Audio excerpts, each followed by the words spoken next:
네, 안녕하세요. 전도사 안철민입니다. 이번 시간에는 코넬리우스 반티 선생님의 개혁신앙과 현대사상, 알미니안의 변증학 부분을 읽고 나누는 시간을 갖도록 하겠습니다. 이와 같은 문제들을 숙고하고 나면 우리는 로마 가톨릭적 관점에 서 있는 이들과 함께 기독교 신앙을 전파하고 변증한다는 것이 얼마나 불가능한 것인지를 알게 된다. 그 이유는 이제 곧 명백해질 것이다. 어떤 사람이 취하는 신학의 입장과 변증학은 항상 같은 방향을 취한다.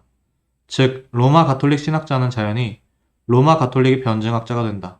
그래서 비그리스도인들로 하여금 그들의 언약을 파기한 관점을 계속 유지하도록 격려하게 되는 것이다. 지난 시간에 나눴던 거가 물론 이 책이 나온 지가 수십 년이 지났습니다. 수십 년 전에 나온 책인 거를 감안하라고 말씀드립니다. 이 책에서 저희가 살펴본 바에 따르면 아퀴나스적인 입장은 그러니까 진리와 거짓이 아니라 세상 지식이 진리고 그것도 사실이고 거기에다가 양적인 차이, 우리는 거기에다 신이 있다 뭐 이런 거를 좀 더 덧붙인다든지 양적인 차이만 있었지. 그렇기 때문에 세상 비그리스도인들로 하여금 그 관점을 계속 유지하도록 하는 거죠. 로마 가톨릭의 변증학자는 이 세상의 지혜에 도전하지 못하는 것이다. 그러면 프로테스탄트들은 모두 동일하게 강한 입장에 설 수 있는가? 역사적 기독교 안에는 아주 다른 입장이 둘이 있는데 그것은 알미니안주의와 칼빈주의자이다. 알미니안적 복음주의자들은 어떤가? 아마도 과격하기 때문에 칼빈주의보다는 자연인이 받아들이기가 더 쉬울 것이다. 그러나 칼빈주의는 정상을 회복한 기독교이다고 말하는 워필드의 말을 들은 이가 신앙을 변증함에 있어서 알미니안 그리스도인들과 협동할 수 있을까? 워필드가 말하듯이 여기서 워필드는 이미 신학을 하시는 분들은 많이 아실 거예요. 뭐 비비 워필드, 헤르만 바빙크, 그 다음에 아브람 카이퍼, 3대 칼빈주의자 이런 별명이 아마 있으시죠? 워필드가 그 중에 한 분이신 것 같습니다. 워필드가 말하듯이 알미니안주의는 결함을 가진 신학이다. 일관성을 결여한 기독교라는 말이다. 그 인간 의지의 자유론에서 알미니안주의는 로마주의에 가깝다. 조금 약하기는 하지만 알미니안주의도 로마주의 신학자들과 같이 어느 정도 자력 구원을 주장하는 것이다. 예를 들어서 어떤 인간이 믿음을 가질 수가 없어서 말씀이 선택된 자에게 주어지고 그 말씀을 들은 자가 그 말씀의 반응으로 믿음을 고백한다는 것과 다르게 알미니안주의자들의 생각을 이런 식으로 생각을 해보면 어떤 식이냐면 타락한 인간이 믿음을 가질 수 있어서 믿음을 누가 가질지를 보고 선택을 했다면 인간이 믿음을 가질 수 있는, 그러니까 구원에 조금이라도 자력적인 가능성이 있게 되는 거죠. 이런 식으로 생각하면. 그래서 워필드는 칼빈주의는 기독교일 뿐이다 라고 했던 것이다. 그렇다면 우리는 개혁주의 변증학은 단지 기독교 변증학일 뿐이다 라고 해야 하지 않는가? 그러니까 어떻게 보면 강하게 말하면 칼빈주의는 그러니까 유일한 기독교는 칼빈주의다. 개혁주의 변증학만이 기독교 변증학이다 라고 좀 강하게 표현을 하신 것 같습니다. 만일 그렇다면 우리는 로마주의, 알미니안의 변증학 방법과 이것을 대조되는 개혁주의 변증학 방법이라고만 말해야만 한다. 그러니까 로마주의든 알미니안주의든 다 같다는 거죠. 개혁주의가 반대의 편에 있고, 그러니까 한마디로 말해서 개혁주의만 옳다. 이런 의미에 있어서 이제 다시 한번 앞에서 나온 개혁주의의 젊은 목사가 길에서 다른 복음주의적 교회의 목사인 아주 친한 친구를 만났다고 가정해보자. 이전에 그들은 여러 번 로마 가톨릭의 신부보다는 자신들의 상호 공통성이 많음을 확인했었다. 이 알미니안의 복음주의적 목사는 우리의 개혁주의 목사에게 버틀러 감독의 유비한 부를 주었다. 분명히 이 책은 기독교를 변증하는 참된 기독교적 방법을 제시할 것이다. 이제 이 책을 검토해 보기로 하자. 우리는 곧 버틀러의 논의도 그리스도인과 비그리스도인들이 공유할 수 있는 사실의 영역을 가정한다는 것을 발견하게 된다. 그는 한 사실이 다른 모든 사실들과는 다르다는 것이 발견되고 분석되며 알려질 수 있다는 뜻의 개별화라는 비합리적인 원칙을 가정한다. 다시 우리는 곧 버틀러의 논의도 그리스도인과 비그리스도인들이 공유할 수 있는 사실의 영역을 가정한다는 것을 발견하게 된다. 그는 한 사실이 다른 모든 사실들과는 다르다는 것이 발견되고 분석되며 알려질 수 있다는 뜻의 개별화라는 비합리적인 원칙을 가정한다. 그러므로 역사적 사실들이란 각기 독특한 것이고 특별히 깊은 의미를 가진 것으로 말할 만한 것은 없다고 불신자들과 타협하는 것이다. 이런 가정은 늘 옳지 않은 것이지만 특별히 우리 시대에 와서 그 거짓됨을 분명히 드러내지 않을 수 없는 것이다. 물론 모든 사람이 공통적으로 소유하는 사실이 있다고 말할 수도 있다. 예를 들어 죄인이나 성인이나 모두가 하나님과 그의 우주 앞에서 살아가는 것이다. 그러나 죄인들은 그들의 코 위에 색 안경을 끼고 있는 사람과 같다. 그래서 성경은 모든 것이 하나님을 명백히 드러낸다고 하는데도 로마서 1장 20절, 2장 14절, 15절 말씀. 마치 황달에 걸린 이는 모든 것을 누렇게 보듯이 죄인들이 사물을 보고 말할 때 자신에게나 다른 이에게나 누렇다고 말하는 것이다. 여기에는 하나의 예외도 없다. 자신 내부의 주관적인 조건에 의하여 왜곡되어서 자신에게 보이는 대로 말하는 것이므로 스스로는 자신은 사물을 있는 그대로 본다고 가정하는 것이다. 근데 이게 사실 지금 절대적인 진리관 자체를 세상에서 그래서 그런지 주장을 할 수 있는가 이런 얘기를 좀 나누는 것 같아요. 지금도 이제 제가 종종 언급을 하는데 저도 이제 카이스트 김대식 박사님께서 뇌과학, 뇌의식적인 거, 인공지능적인 거에서 이제 뭐 플라톤 아카데미 그런 것에서 강연하시고 이런 걸 들어보면 근데 이게 그냥 요즘에 새로 나온 게 아니라 그러니까 절대적인 진리, 사실 같은 게 있을 수 있는가, 객관적인 진리 같은 거 이런 얘기를 하시거든요. 근데 이런 게 지금 있었던 거가 지금만 있는 게 아니라 수천 년 전부터 있었던 얘기거든요. 예.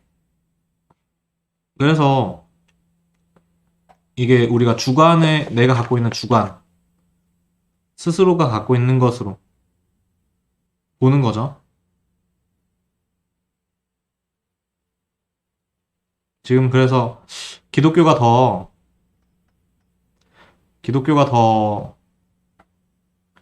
대조되는 관점이죠. 이게 그리고 또 좀 약간 거슬리는 세상의 지금 분위기에서 거슬리는 종교가 될 수도 있습니다. 왜냐면 우리는 이렇게 절대적인 진리를 어떻게 보면 지금 시대에서는 절대적인 진리 제시를 되게 안 맞다고 생각을 할 건데 분위기가 이제 나와 다름을 인정을 해야 되고 이런 것들인데 우리는 이제 막 절대적으로 이게 맞아. 다른 거는 틀려. 다른 게 아니라 틀린 거야. 이래버리니까 굉장히 분위기가 조금 그런 게 있을 수 있는 시대인 것 같습니다.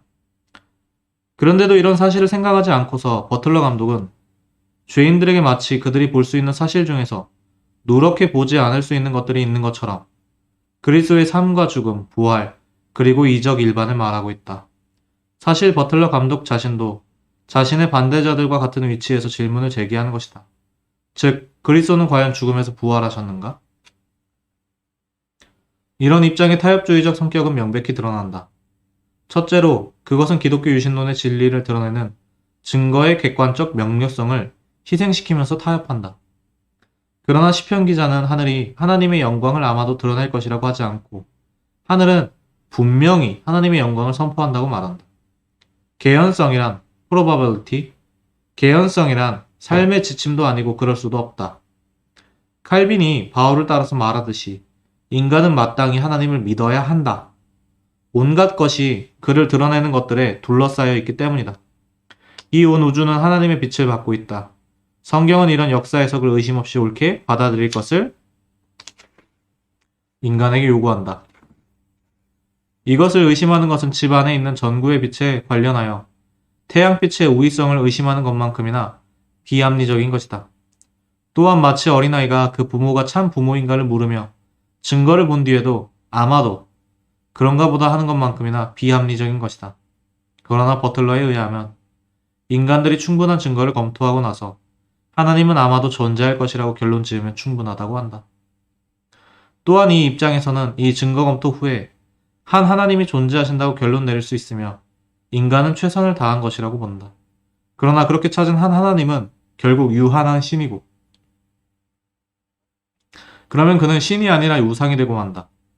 어떻게 개연성의 신을 만물을 창조하신 성령의 하나님과 동일시할 수 있겠는가? 버틀러식의 논의는 비기독교적 실제론을 가정하므로 자연스럽게 비기독교적 일관성의 원칙 또는 비기독교적 합리성의 원칙을 가정하게 되는 것이다. 이 둘은 항상 동행하기 때문이다. 자신의 궁극성을 가정하는 인간이 긍정적, 부정적으로 사용하는 비모순율이 인간과 신의 가능성과 불가능성의 원칙이 되는 것이다. 비모순율이라는 거를 한번 찾아보도록 하겠습니다.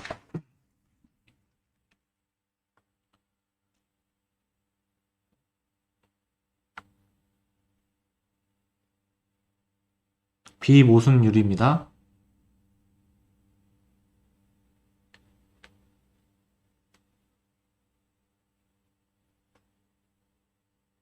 모든 명제는 거짓이다라고 주장하는 논리 법칙이라고 하네요. 비모순율은 모든 법칙은 거짓이다.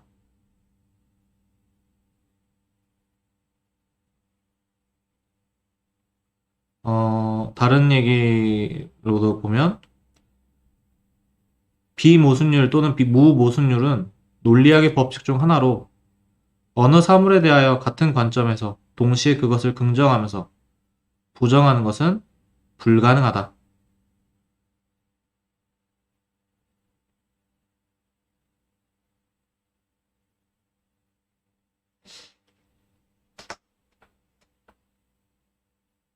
네, 제가 잘못 읽었네요. 모순 명제는 거짓이다. 모든 명제가 아닙니다. 예. 모순 명제는 거짓이다라고 하는 게 간단하게 아까 말하면 같은 관점에서 어떤 거를 긍정하면서도 부정하는 것은 불가능하다. 긍정하면서 부정하는 것. 모순 명제는 불가능하다는 거죠. 근데 이게 아마 버틀란드 이것도 벌써 수천 년 전에 있었던 예시일 건데 버틀란드 러셀이 유형 이론으로 극복하려고 했던 게 있어요. 예, 유명한 그 명제일 것 같은데 자신의 뭐 머리를 깎지 않는 이발사가 있는 모든 사람들의 마을에 있는 사람들 다 깎아주는 이발사가 있으면 그는 자신의 머리를 깎냐 뭐 아니냐 뭐 이런 지금 대충 기억났을 때 그런 것 같은데 그런 게 갑자기 생각이 나는 것 같습니다. 그리고 제가 지금 모순 명제인데 모든 명제라고 읽었죠? 이런 것 같은 경우에도 네 하나의 사실 이런 것도 전부 다 저희가 이제 개혁주의 하면서 이런 게 전부 다 내가 이것도 인식론의 한 예시거든요. 지금 제가 잘못 읽었는데 그냥 이 아이 뭐 자기가 착각한 거 가지고 이렇게까지 해야지만 제가 소개를 좀 더 해드리면 착시 현상 중에 네커 큐브라는 게 있어요. 네커 큐브 되게 유명한 건데 네커 큐브라고 검색하시면 나올 거예요. 그런 거라든지 이제 그런 거를 이용을 해서 미술가들이 어떤 거를 하는지 그런 인지 과학적인 요소들을 한번 찾아보시면 또 굉장히 도움이 될 것 같습니다. 네, 그래서 잘못 읽어서 죄송합니다. 그러니까 비모순율은 모순되는 명제는 불가능하다라는 겁니다. 인간이 긍정적, 부정적으로 사용하는 비모순율이 인간과 신의 가능성과 불가능성의 원칙이 되는 것이다. 이런 입장에서는 인간의 자연적 지성을 다 아시는 계시와 본성을 가지신 하나님에 대해서 성경이 인간에게 말할 수가 없게 된다. 둘째로 버틀러의 논의는 또한 주관적인 면을 양보하여 타협하고 있다. 그것은 자연인이 언약을 파괴한 색안경을 끼고서도 어떤 사실은 바르게 해석할 수 있는 능력을 가졌다고 한다. 마치 언약의 파기자가 제멋대로 사용하는 도끼를 가지지 않은 것처럼 마치 그들이 사물을 있는 그대로 보지 않으려고 하는 것처럼 말이다. 이렇게 버틀러의 전통적인 논의는 타협이기만 할 뿐 아니라 자기 파괴적이기까지 하다. 그 어느 때보다도 오늘날 사람들은 주어진 만큼의 사실만을 본다고 솔직하게 인정한다. 즉 자신들이 안경을 쓰고 있음을 인정하는 것이다. 패러다임이 그거죠. 그런데 이 안경이 방해는커녕 도움이 된다고 말한다. 자신의 궁극성이란 안경을 쓴 현대인들은 자신들이 사물을 그대로 볼 수 있고 또 지금 그렇게 보고 있다고 가정하는 것이다. 그들이 볼 때에는 오히려 전통 신자가 편견의 안경을 끼고 있다는 것이다. 그러므로 다른 어느 때보다도 지금 그리스도인들은 사람들이 자신들과 사물들에 관해 거짓된 해석을 사물 자체라고 하는 어두운 골짜기를 걷고 있는 것이다. 지금 그리스도인들은 사람들이 자신들과 사물들에 관한 거짓된 해석을 사물 자체라고 하는 어두운 골짜기를 걷고 있는 것이다. 버틀러의 논의는 사람들로 하여금 실제를 잘못 해석하는 그들의 죄에서 돌이켜 회개하도록 도전하지 않는다. 결국 이것은 그들이 옳다는 것을 받아들인 것이 된다. 이렇게 사실에 대해 잘못된 해석을 사실 자체로 이해하는 입장이 있다면 그들이 다른 사실에 대한 기독교 해석을 받아들일 이유가 무엇인가? 자기들이 사실 그대로 잘 이해하고 있는데 모든 사실이 다 하나의 우주에 속한 것이 아닌가? 그러므로 어떤 사실을 하나님 없이 말하는 것이 옳다면 다른 모든 사실들도 하나님 없이 해석하는 것이 논리적으로 옳은 것이 되는 것이다. 제일성이라는 걸 지난 시간에 나눴었죠. 하나님의 무엇인 말씀, 그리고 이런 것 때문에 계몽주의 당시에 성경에서 이성에서 어긋나는 것들을 다 제외하려고 했던 모습도 나눴었습니다. 하나님의 무오하신 말씀을 믿는 신자들로서는 하나님께서 해석하시는 사실, 즉 하나님 계획 가운데서 그 위치를 차지하고 있는 사실 이외에는 다른 사실이 있을 수 없기 때문에 있지 않다고 주장해야만 한다. 여기서도 보면 저희가 되게 하나님의 유비로 저희가 이걸 세상을 안다는 게 이게 실제를 우리가 바라보는 게 사실인가 아닌가를 고민을 할 때 세상이 정말 그런가라고 고민할 때 우리는 저희 기독교인들은 하나님의 지식이 우리에게 주어져서 그러니까 유한한 복사물 그러니까 세상이 우리가 실제라고 믿을 수 있는 건 이게 어디에 근거를 뒀기 때문에 하나님의 지식에 근거를 뒀기 때문에 세상이 보이는 게 이런 거구나 좀 약간 실제, 객관 이런 쪽에서도 이 전제주의라는 영역에서 생각할 게 되게 많을 것 같습니다.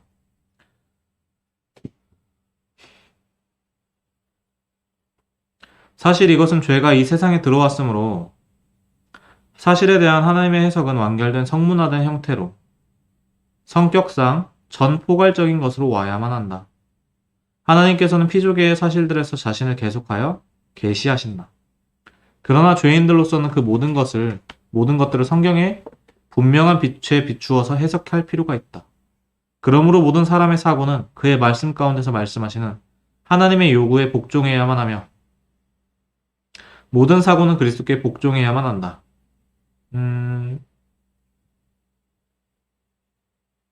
이게 약간 반티 선생님의 위상이 워낙 높아서 저는 이제 약간 그리스도께 사고가 복종해야 된다는 의미를 그리스도께서 주셔야 된다. 그러니까 그 지식을 우리가 유한한 복사물로 갖게 돼야 된다. 그러니까 복종이라는 말이 이렇게 하면 좀 다를 것 같아요. 어떤 의미냐면 알미니안주의처럼 내가 갖고 있는 본성의 사고를 복종해서 생각을 해야 된다. 이건 불가능하거든요. 주셔야 되는 영역이라서 이건 한번 생각해 볼 거리라고 하면서 나누면서 있습니다.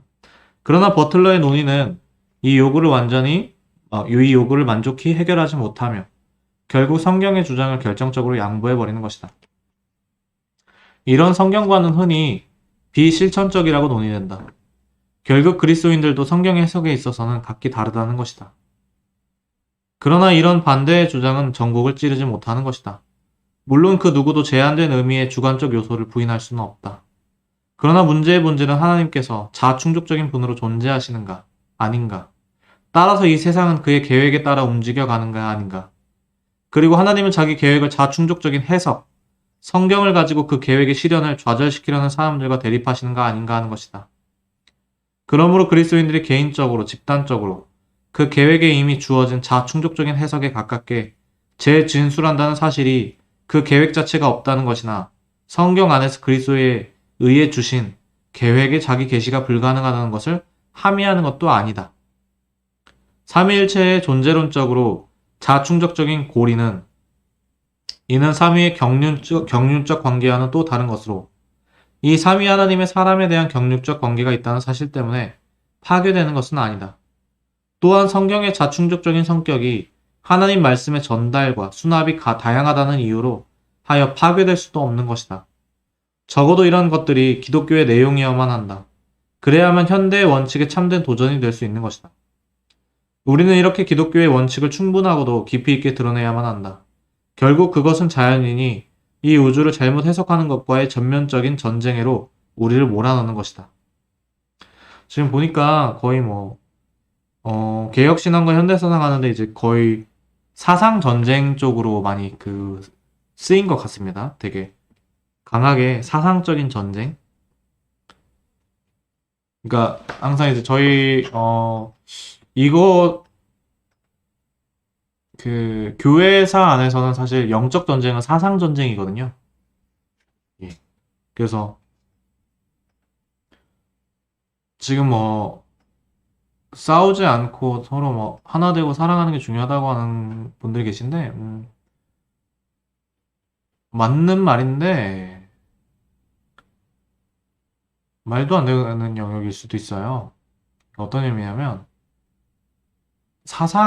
그러니까 어떤 타인이 도덕적으로 잘못한 것도 정죄받아야겠지만, 그러니까 하나됨을 깨는 거가 되게 안 좋아 보이잖아요. 근데 그거를 지키기 위해서 엄청나게 애를 쓰는 것처럼, 이 사상적인 면에 있어서도 굉장히 중요시 했었거든요.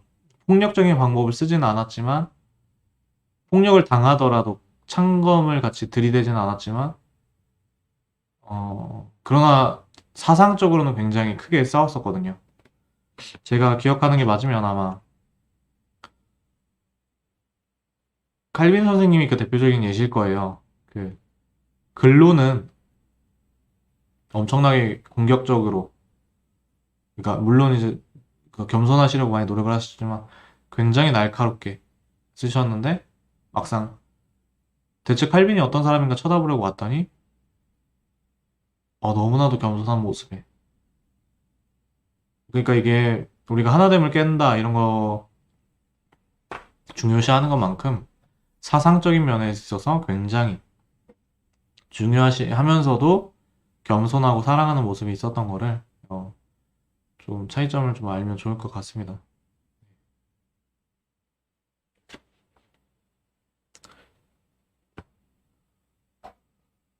그러나 로마 가톨릭이나 알미니안의 변증학에 반해서 개혁주의 변증학자는 자연인은 궁극적인 경험의 소여로서의 자신의 자유감에서 출발하는 잘못을 범했다고 주장한다.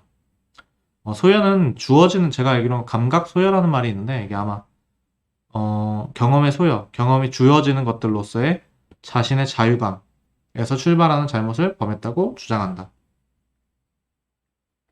이것은 로마 가톨릭과 알미니안 변증학자들이 하지 못하는 것이다.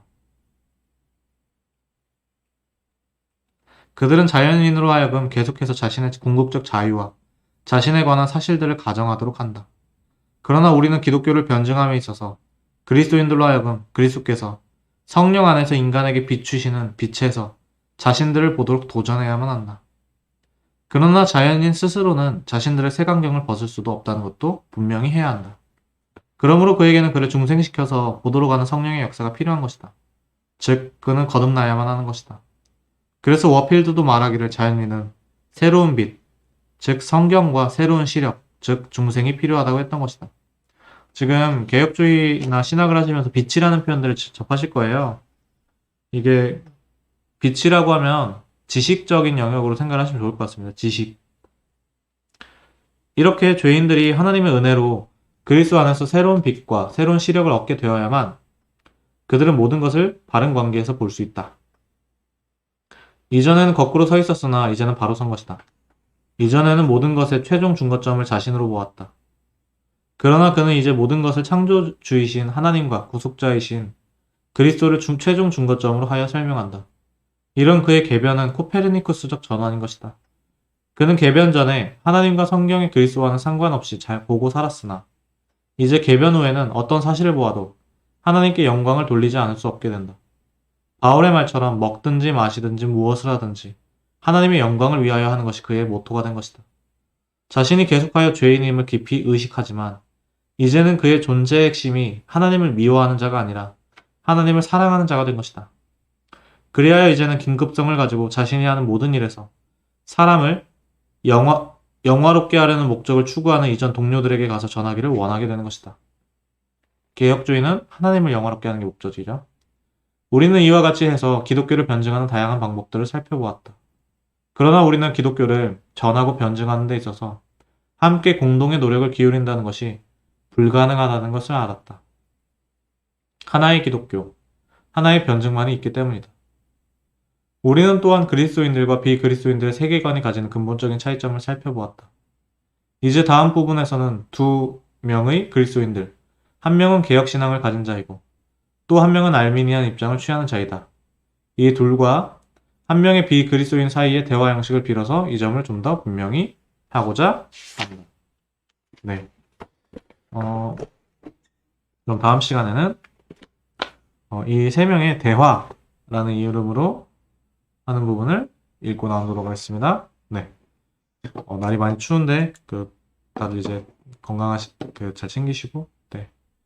예. 네. 다음에 또 찾아뵙겠습니다. 감사합니다.